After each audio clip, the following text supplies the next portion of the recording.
Trump's Epstein problems just got worse as you had Epstein survivors speaking out today, dropping a bombshell, and top MAGA stood against the president. What's really going on with Trump in Venezuela after he blew up that boat, killing 11 people? Florida is planning to end all state vaccine mandates, including for kids to attend schools. And a comedian in the UK was arrested over social media posts sparking support and backlash, and now the Met police chief is calling for a review of the laws. We're talking about all of that and even more on today's brand new Philip DeFranco show. You daily dive into the news, starting with this. We need to talk about these Epstein victims today. Starting with the fact that whatever they said yesterday, it drove Nancy Mace into a full-blown panic attack. Because at members of the House Oversight Committee meeting yesterday behind closed doors with 6 of Epstein's victims, and Mace was spotted leaving early with tears streaming down her face. With her later saying on X, as a recent survivor, I had a very difficult time listening to their stories. Full-blown panic attack, sweating, hyperventilating, shaking, I can't breathe. With her adding, I feel the immense pain of how hard all victims are fighting for themselves because we know absolutely no one will fight for us. Right in her committee, they've been waiting for the DOJ to comply with its subpoena for the full Epstein files for weeks at this point. So far, they've only gotten 33,000 pages, which they just released to the public last night. But also a key thing there is that according to the Democrats on the committee, 97% of the documents were already publicly available. And in fact, according to reports, even some of those appear to be more heavily redacted now than they were when Attorney General Pam Bondi released them earlier this year. And then as far as the 3% that's new, reports say that it's mostly just logs of flight locations for Epstein's plane. Though we also got some more footage from the camera outside of Epstein's cell block the night that he died, which, according to Fox News, fills in the notorious missing minute just before midnight. Footage that also contradicts Bondi's previous claim that the same minute gets deleted every night during a reset. Though it's also unclear why she would lie about that, since it appears that the minute doesn't actually show anything notable anyway. Now, with all that said, according to a committee spokesperson, more files are supposed to be forthcoming from the DOJ, but critics have alleged that the White House is simply stalling to buy time. Or because Congress, they have to pass a funding bill by the end of this month to prevent a government shutdown. And so this whole Epstein file situation, it threatens to block that from happening. And so you have many suspecting that Trump's DOJ, they're trickling out information to make it seem like they're being transparent when they're really not. Which is then also why Thomas Massie and Ro Khanna have launched a full-scale pressure campaign against the White House and their fellow lawmakers to make sure that this issue doesn't disappear. Right? And they're seeking to pass what's called a discharge petition that would force the government to release the Epstein files. And apparently, it's this close to happening. Because you have this pair announcing this morning that 212 Democrats and 4 Republicans have signed on, including Massie himself,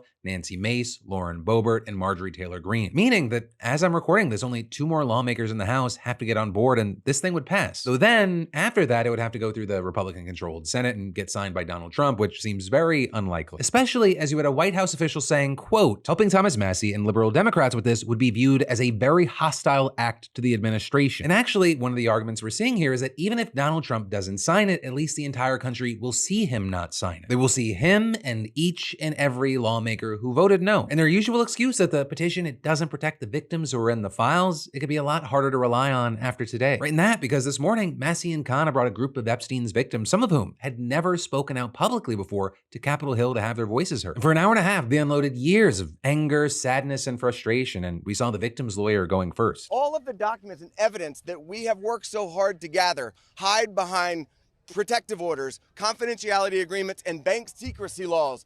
That is why this discharge petition is so important. While we have seen the documents, you haven't.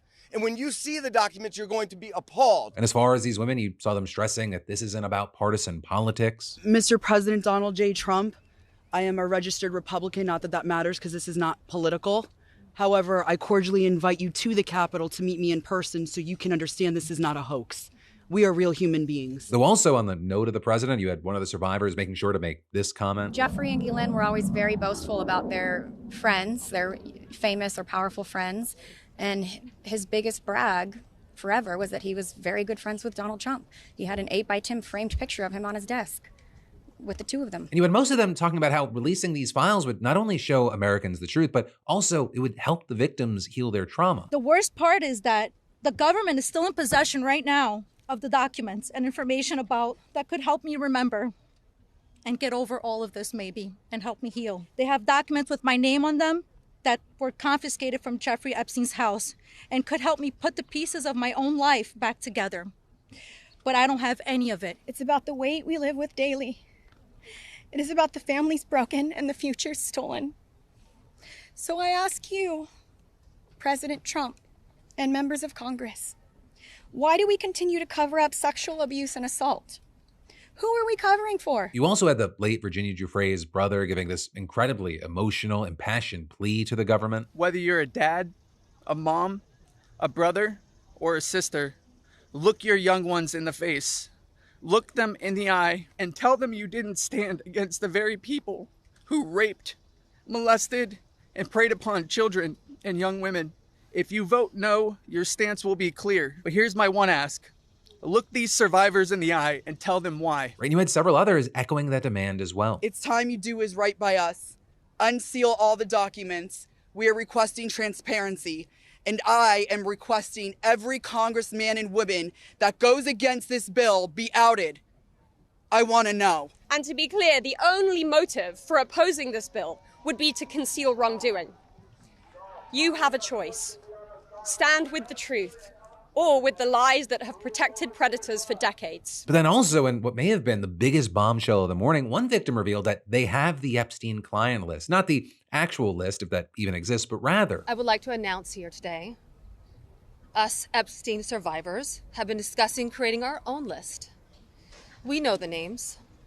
Many of us were abused by them. Now, together as survivors, we will confidentially compile the names we all know. And then with all that, you had the lawyer adding. When they reached a certain age, he did farm a section of them, some of them, out to some of his friends. That doesn't mean all of his friends. And we've talked to them about the various people that they were farmed out to. So we've created somewhat of a list. Most of these individuals, the victims, are very scared to say these names because they could get sued, they're going to get attacked, and nobody protected them the first time. And then finally, you had Marjorie Taylor Greene, who, I mean, her involvement here is massive. She seems MAGA through and through. She always seems like the president's biggest cheerleader, though she's standing against him in this. And she closed out the event saying, yeah, it's a scary thing to name names, but I will tell you, I'm not afraid to name names.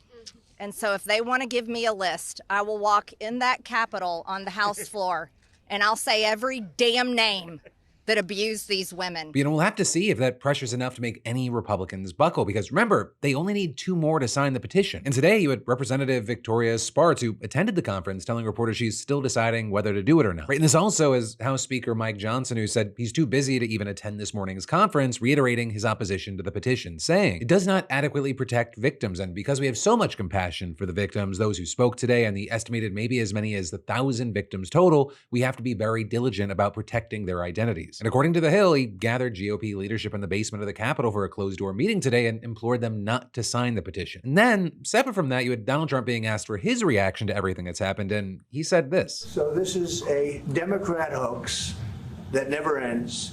It reminds me a little of the Kennedy situation. We gave him everything over and over again, more and more and more.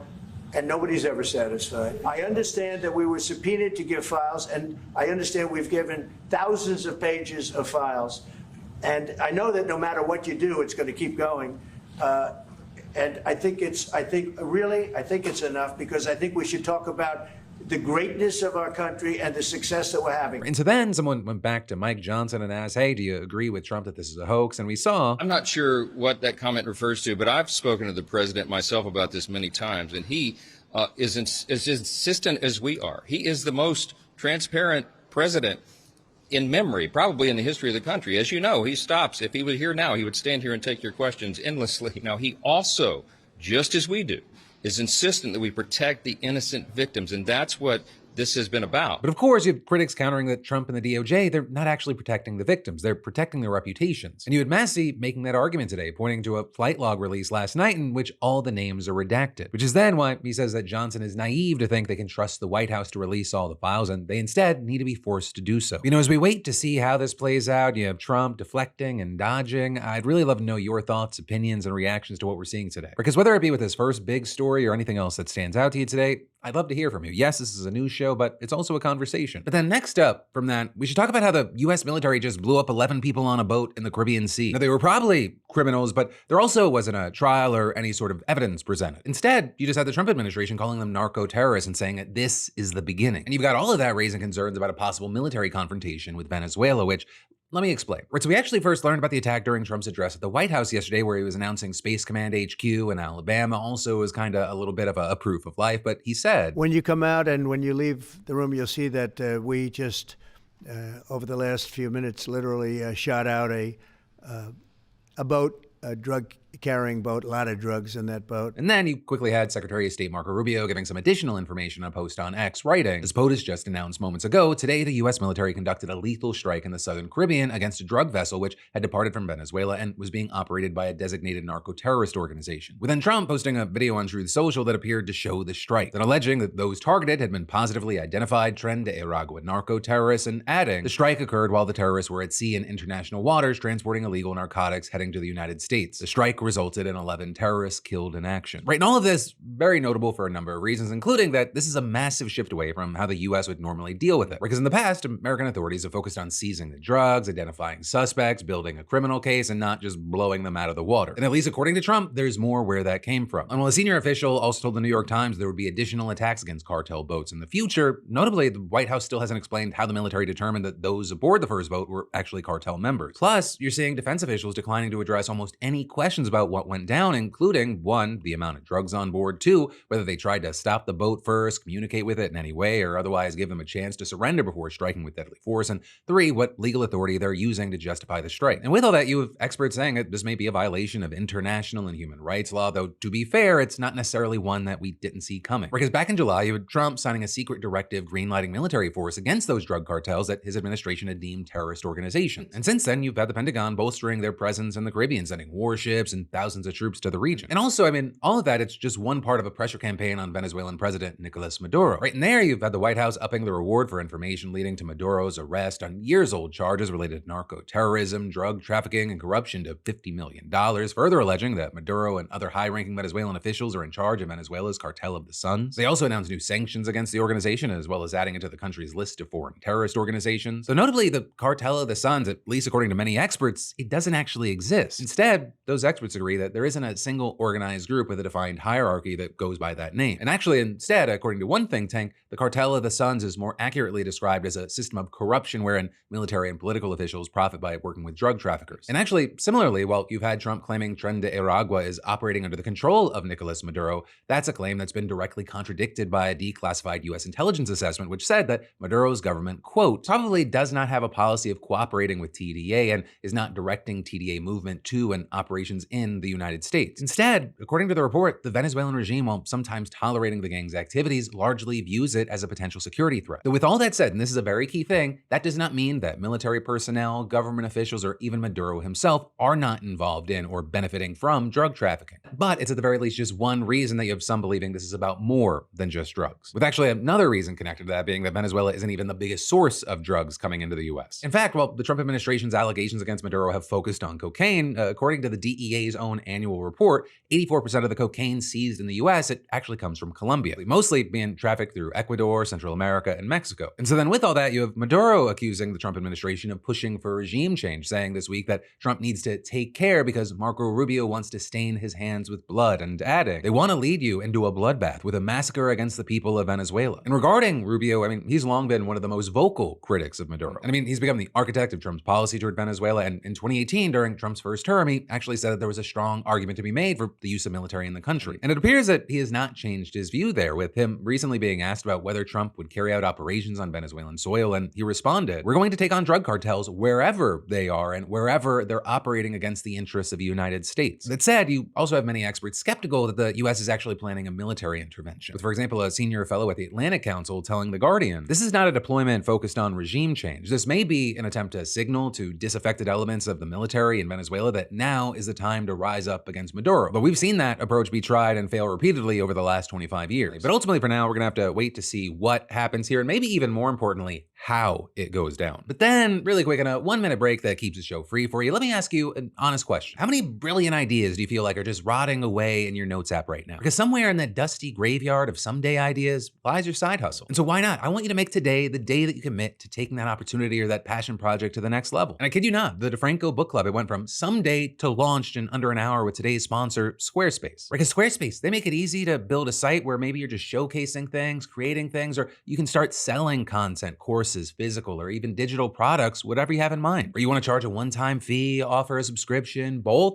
done and done. They've got beautiful templates that look like you hired a designer, and their Fluid Engine editor, it lets you drag, drop, customize, and all no coding, no stress, no excuses. And I mean, we use it for a lot. My team uses Squarespace for our Daily Dip newsletter. Right? Tens of thousands of you get your Daily Dip fix in your inbox every weekday. News, polls, giveaways, PDS show notes, all run through Squarespace. And like clockwork, a Daily Dip issue went out today, and your project vision could be next. So hey, take the first step today with a free trial at squarespace.com/Phil. Just scan that QR code. Make today launch day. Just remember that when it's ready to go, use code Phil to get 10% off and let them know we sent you. But then, getting back to the news, RFK needs to resign, and the Department of Energy, they're lying to you. Those are the two subjects and messages of two letters that were sent out to two government agencies this week. One from 1,000 HHS employees and the other from dozens of scientists. And let's start with Cheryl Hines' hubby, because this morning, a group of more than 1,000 current and former Department of Health and Human Services employees signed a letter to Secretary Robert F. Kennedy Jr. saying that his leadership has, quote, put the health of all Americans at risk, and they demanded his resignation. And to support their argument, they pointed to several of RFK's recent decisions, like the declared firing of CDC Director Dr. Susan Manaras and the subsequent resignation of 4 other senior officials within the agency. They also pointed to the appointment of what they called political ideologues to influential roles in vaccine policy and his decision to rescind emergency use authorizations for COVID-19 vaccines without providing any data to actually back that up. Also, if you're like, this sounds familiar, you're not crazy. This is not the first time that HHS employees have sent a letter to RFK. In fact, just a few weeks ago after the August 8th shooting at the CDC headquarters in Atlanta, which it feels like everyone's already forgotten about, over 700 employees signed a letter imploring RFK to, quote, stop spreading inaccurate health information and guarantee the safety of the HHS workforce. So with that, you had a spokesperson from the agency responding by saying that RFK stands firmly with CDC employees and, quote, any attempt to conflate widely supported public health reforms with the violence of a suicidal mass shooter is an attempt to politicize a tragedy. Now, with all this, as I'm recording, we've yet to see a response to this new letter, but RFK did publish an op-ed with the Wall Street Journal yesterday saying that his agency is, quote, restoring public trust in the CDC. Something that he said was lost thanks to decades of bureaucratic inertia, politicized science, and mission creep. With him then also going on to defend his actions, defining them as steps taken to eliminate conflicts of interest and bureaucratic complacency. And while you have many of his critics saying that is not what he is actually doing, that tons of people are in more danger and could die in the future. On the topic of politicized science, we should talk about the Department of Energy's recent report on climate change, and more specifically, the rebuttal against it by dozens of scientists. And so first, I'll say back in July, the DOE published a report titled A Critical Review of Impacts of Greenhouse Gas Emissions on the U.S. Climate. And their key findings were that the carbon dioxide-induced warming, quote, appears to be less damaging economically than commonly believed, and that our efforts to mitigate CO2 emissions could be more harmful than helpful. And then it also said that any U.S. policy actions on climate change are expected to have, quote, undetectably small direct impacts on the global climate, and any effects will emerge only with long delays. Now, with all this, some key pieces of information to know is that there were 5 researchers handpicked to prepare this report by Energy Secretary Chris Wright, and all 5 of them have reportedly historically questioned the scientific consensus that climate change is a considerable threat. And even occasionally, reports say they frame global warming as a good thing. And so that is the baseline that we're working with here. And while the DOE had a 30-day open comment period on this report that closed yesterday, right before it closed, a group of more than 85 scientists submitted a scathing rebuttal of the report, saying, among other things, the DOE's analysis is riddled with errors, misrepresentations, and cherry-picked data to further Team Trump's political agenda. And I mean, what they gave us is a chapter-by-chapter criticism of the DOE's report, effectively serving as a peer review, resulting in a 439-page document. I mean, it's nearly 3 times the size of the original report. And so while obviously I'm not going to cover every single thing in all 400 pages, here are some of the highlights. The DOE report suggests that carbon dioxide is a greenhouse gas that helps plants grow, and therefore more gas would improve agricultural yields. But the rebuttal says that the authors of the DOE report sidestep the negative impacts of global warming on plant life, like extreme heat, droughts, floods, and wildfires. Then you've got the 2 studies that the DOE cited by a professor of epidemiology at the London School of Hygiene and Tropical Medicine to support their argument that more people die from excessive cold than heat. And actually, to that point, that same professor responded saying that while that fact is true, the report ignores that global warming is increasing heat-related deaths at a rate faster than it would have prevented cold-related ones. The DOE report also did what one physics professor called a graphical sleight of hand in a chart showing yearly average atmospheric carbon dioxide concentrations. And it appears they did so by omitting key data and making specific choices on the graph to make it seem like those levels had only slightly risen. And I mean, it goes on and on. I mean, the scientists compared this report to efforts by the tobacco industry to create doubt around the health links between smoking and cancer, writing, no one should doubt that human-caused climate change is real, is already producing potentially dangerous impacts, and that humanity is on track for a geological enormous amount of warming. Right? And with all this, the scientist rebuttal was coordinated by Andrew Dessler, a professor of atmospheric sciences at Texas A&M University, who argues that the issues he and other scientists highlighted is incredibly important to pay attention to because of how the Trump administration is using this report. Right in there, referring to the fact that the EPA has already used the DOE's conclusions as a justification to repeal the endangerment finding, which is a 2009 scientific declaration that climate change poses a danger to human health and welfare. And that finding, it serves as the basis for regulations on carbon dioxide and other greenhouse gas emissions, with Destler adding, their goal was to muddy the waters, to put out a plausible sounding argument that people can use in the public debate to make it sound like we don't know whether climate change is bad or not. And with all that said, as far as the Department of Energy, they've responded to the scientists' rebuttal with a spokesperson telling NPR that the report was reviewed internally by DOE scientific researchers and policy experts from the Office of Science and National Labs, which is also kind of a sticking point here because that's the excuse that one of the report's authors gave when asked about why they didn't get this report traditionally peer-reviewed. And you also had the department adding that the purpose of this report is to restore an open and transparent dialogue around climate scientists, and saying, following the public comment period, we look forward to reviewing and engaging on substantive comments. And notably, back when the report was initially published, you had Energy Secretary Chris Wright throwing a support behind it wholly and saying at the time, I've reviewed the report carefully and I believe it faithfully represents the state of climate science today. And adding, still, many readers may be surprised by its conclusions, which differ in important ways from the mainstream narrative, and saying that's a sign of how far the public conversation has drifted from the science itself. And actually, since then, he's accused the report's critics of avoiding an in-depth conversation about the science surrounding global warming. But then, next up in the news, we gotta talk about this guy who was just arrested over his tweets. Right, and the situation has divided people because you have some arguing that the arrest here is justified because his tweets were an incitement to violence against trans people, but you also have others defending him, including even some of his critics. Right, and so as far as the guy in question, it's a man by the name of Graham Linehan. He's best known in the UK as the co-writer of UK sitcoms, including Father Ted and The IT Crowd. But now, more recently, he's been in the spotlight because he's been extremely vocal on social media talking about trans people. With him, for example, writing in one post in April, if a trans-identified male is in a female-only space, he is committing a violent, abusive act. Make a scene, call the cops, and if all else fails, punch him in the balls. And now, that tweet, along with a couple others, are seemingly the reason for his arrest. Graham saying on Substack that 5 armed officers arrested him when he flew back into the UK yesterday, took him away, and questioned him about the posts. He then wrote that his blood pressure was over 200, what he called stroke territory, after being questioned, and that he had been taken to the hospital and kept under observation before being discharged and released on bail. With him then noting that the only condition for his release was that he could not post on X. And finally, he claimed that all of this, quote, proves one thing beyond doubt. The UK has become a country that is hostile to freedom of speech, hostile to women, and far too accommodating to the demands of violent, entitled, abusive men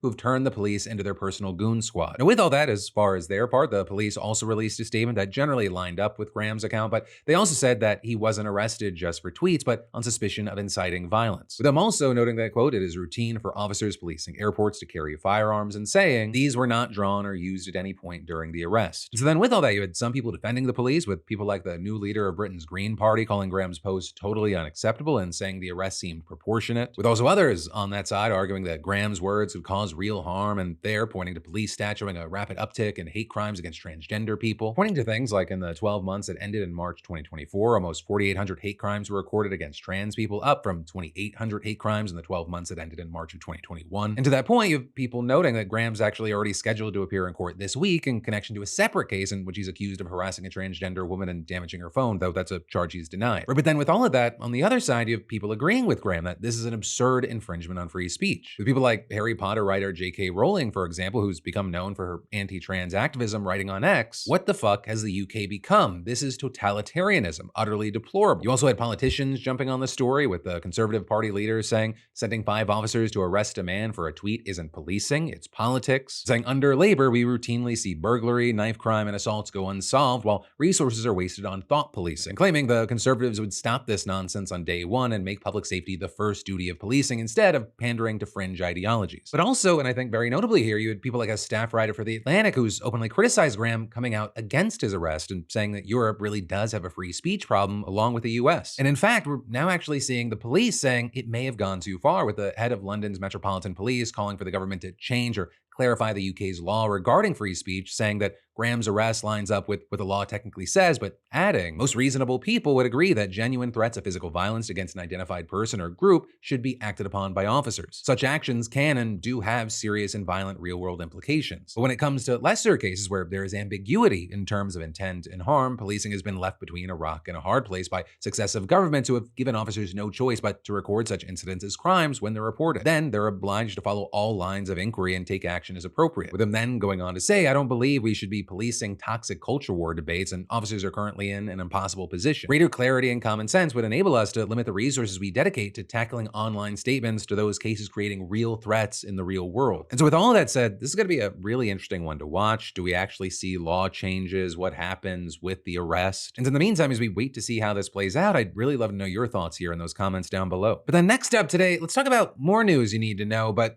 kind of go rapid fire. Florida is now working hard to make the state a safer place by making it a breeding ground for diseases that have long been under control, with Florida Surgeon General Joseph Ladapo announcing today that the state was moving to ban all vaccine mandates. It's not just COVID, all of them. Every last one of them is wrong and drips with disdain and slavery.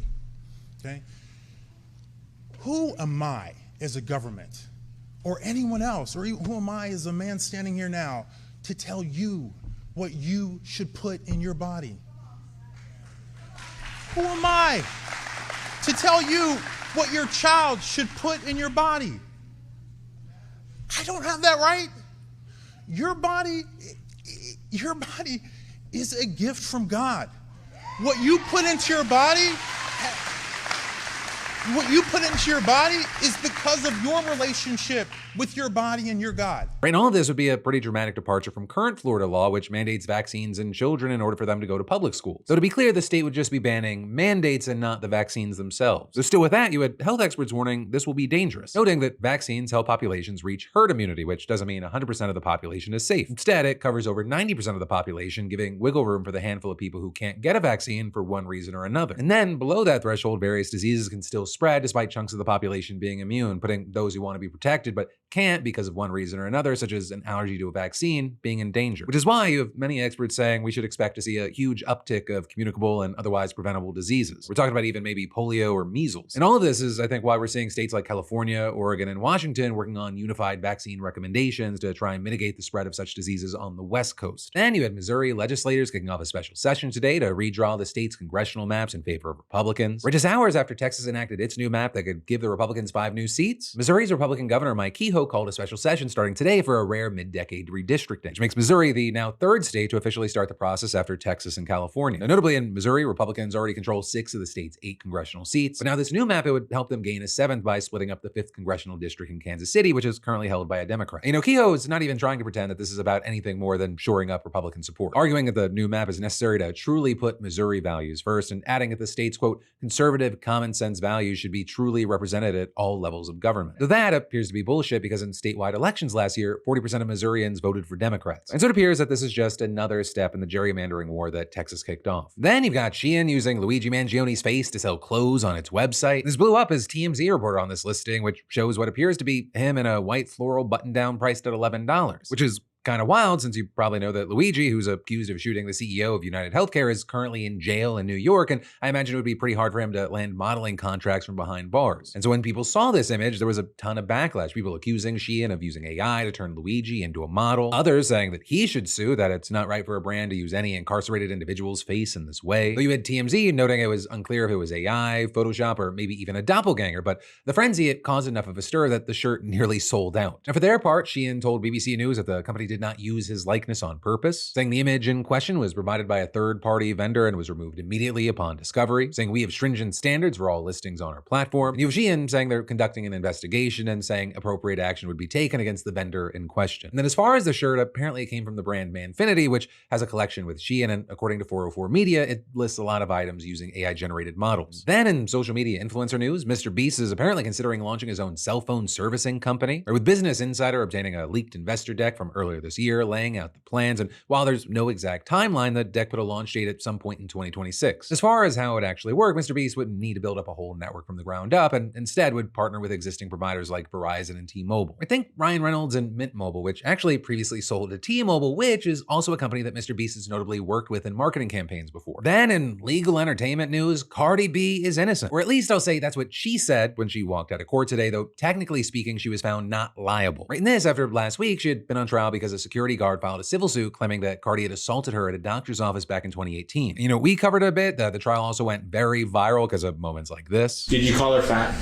No, I was calling her a bitch. When I'm talking to you now, are we having a verbal altercation?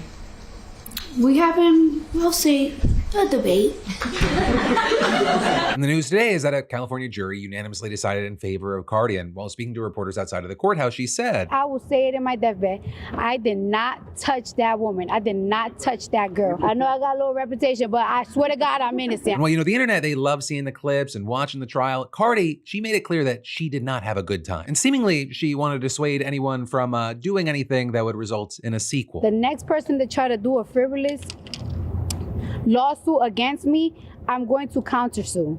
And I'm gonna make you pay. I am not that celeb that you're gonna sue and you think it's gonna settle. I'm not gonna settle. But then Cardi also notably telling her fans to not stalk or harass the woman who sued her in the case and asking that they leave the woman and her family alone so this can remain in the past. But then from that, finally today, I want to end with a congratulations and one more thing. Starting with congratulations to Susanna, our SeatGeek's latest weekly winner who just snagged $500 in tickets to go see Chappell Roan. And for the rest of y'all, that's right, SeatGeek is still giving away $500 in tickets and you should definitely enter today if you haven't already. I mean, you could be the next winner and snag $500 towards seeing your favorite artist, sporting event, or play. I mean, there's like over 70,000 events to choose from. And all you gotta do is add code PDS to your SeatGeek app profile for a chance at the weekly $500 prize, so no purchase necessary. But with that said, my one more thing I wanted to include for you today was a very important bit from former senior national correspondent at ABC News, Terry Moran, who I recently spoke with on my podcast In Good Faith, because I think that it connects with what I've seen a lot of you are feeling and what some of you have said about why your news diets have changed over the years, especially as we're seeing US and international situations play out during Trump 2.0. And for me, it was something that I think was very important to hear from someone like him who's been a part of the machine and was also cast out for calling it as he saw it. Business that I was in for all those years, network news, corporate media, legacy media, whatever you want to call it, is failing the American people. And they have corporate pressure on them, and they have kind of rules of what they can say and what they can't say, what they can describe and what they can't describe. The facts in front of them are eluding their coverage. And I think that they are disserving the American people. I know that there's frustration there. I know that people look at what they're doing and are like, this is not enough. You know, they try to put it in their tone sometime as they read their piece or they speak to camera, but they can't say the words of what's happening. And that's corporate pressure. Look, Disney, I mean, is a multi-billion-dollar business, right? The ABC News, a little tiny speck in that giant empire. The last thing that the head of Disney or anybody in these corporate offices wants is a problem with the president of the United States because somebody in the news division tweeted something. I mean, there's absolutely no upside to that. And so the pressure's on. Very much so. Well, that brings us to the end of this video. You've got even more a click away. You've got an episode of my new podcast right here with famed journalist Terry Moran, a bit of new school meets old school at a time when Terry says that mainstream media is not meeting the moment, as well as the newest Philip DeFranco show right here. I even have links for both in the description for our Spotify, Apple Podcasts, YouTube, and wherever else you prefer to get filled in. Thanks for watching. I love yo faces, and I'll see you right back here tomorrow.